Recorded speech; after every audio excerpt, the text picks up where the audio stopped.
We take you live now to the Ontario Legislature, where question period is now underway. Let's listen in. You know, when we think to why this is so essential, we need look no further than tariff-affected industries like the steel sector, Speaker, like sectors like automotive, and then moving beyond that, the need for sectors like the skilled trades. I was with the Elevators Union this morning, Speaker. We're getting a next generation of young men and women into elevator training, and our stats are showing it's working because apprenticeships are up, getting more young men and women into the trades. Supplementary, the Leader of the Opposition. Well, Speaker, let's talk about one grant recipient. Since 2022, Zlatko Skarkovsky's enterprise, which is called, and you can decide whether this is aptly named, the Social Equality and Inclusion Centre, have received close to $10 million. You may remember them, Speaker, because this is the Premier's favorite nightclub owner, getting $10 million to run his clubs and venues that have hosted many Conservative fundraisers, Speaker, and now host an adult entertainment operation. Even the Premier's campaign manager, Corey Tonight's wedding was hosted there. Yeah.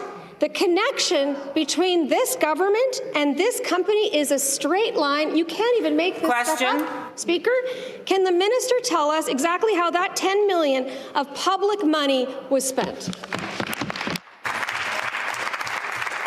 Minister of Labour.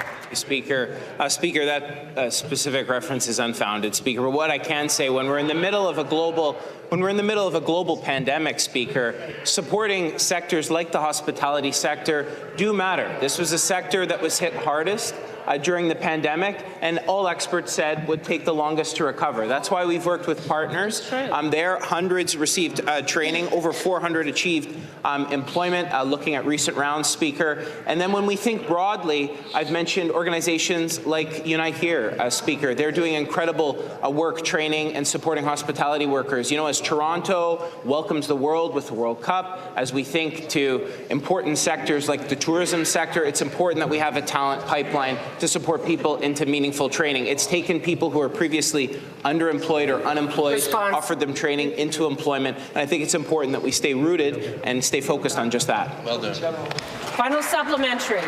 Well, I wish we could say that this government was focused on jobs and training, but anyways, no answer over there, because they're not tracking the outcomes.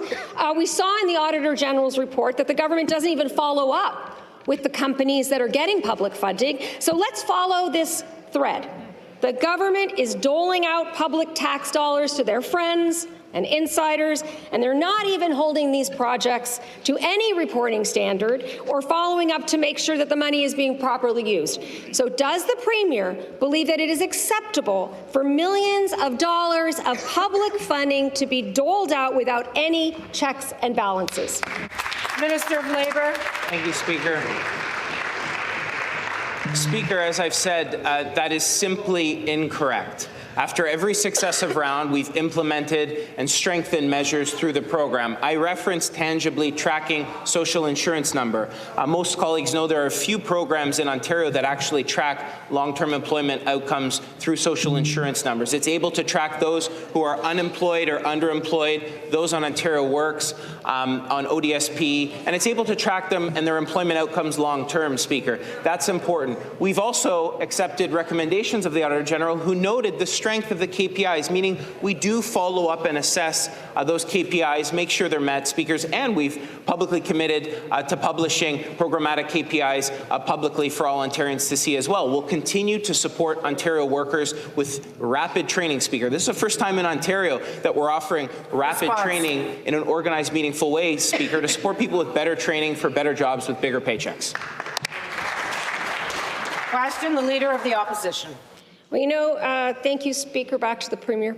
On the one hand, we have programs that clearly fail to meet targets, funding that is going to very questionable companies with very close ties to this government.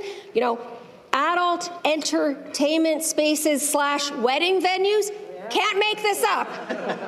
And then you see on page 24 of the Auditor General's report, she says very clearly that the minister's office were repeatedly providing inaccurate rationales for the funding to her. They presented applications as being scored high, Speaker, by the professional ministry evaluators, when in fact they had been ranked actually very low, or even medium. So my question back to the Premier again is, how bad does this scandal have to get before the Premier puts an end to this pay-to-play scheme?